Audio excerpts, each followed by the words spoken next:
ভাইরে, বাংলাদেশ এমন একটা দেশ যেখানে খাদ্য ফুরালেও গ্যাঞ্জাম ফুরায় না। এখানে চালের বস্তার থেকে টিকটকার বেশি আর আলুর বস্তার থেকে নেতা বেশি। এর ভিতরে আবার রাশিয়ার গুলিস্তান মার্কা জায়গা থেকে বাংলাদেশের মাটিতে আগমন ঘটছে এক পানিপড়ি। তার কার্যকলাপ দেখে বুঝতে পারলাম তাকে হয়তো বা শাহবাগ থেকে আমন্ত্রণ করা হয়েছে। এমনিতেও শাহবাগের মাইয়ারা অনেক বছর যাবতই নারী জাগানোর জন্য অনেক চেষ্টা করে, তাও আবার হালাল পন্থায়। কথা শুনে আমার প্রতি রাগ কইরেন না, খারাপ জিনিস সেই করে যে ভালো জিনিসের মূল্য বুঝে না। নয়তো এসব গোবর মার্কা কাজ তো একমাত্র সনাতনী ধর্মের কিছু লোক ধারাই সম্ভব। যাই হোক, কাজের কথায় আসি।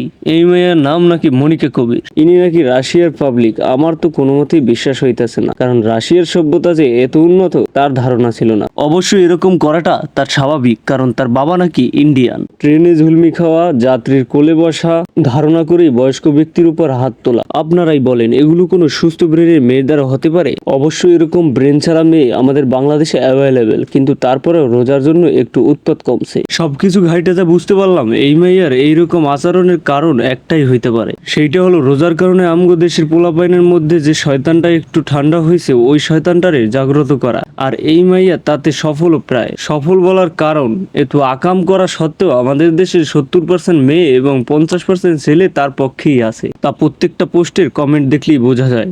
যাই হোক, কাজের কথা একটাই, এই মাইয়ার এইসব কার্যকলাপ বন্ধ করতে হবে। আর এইটা শুধু প্রশাসন দ্বারাই সম্ভব, তাই তাদের দৃষ্টি আকর্ষণ করছে।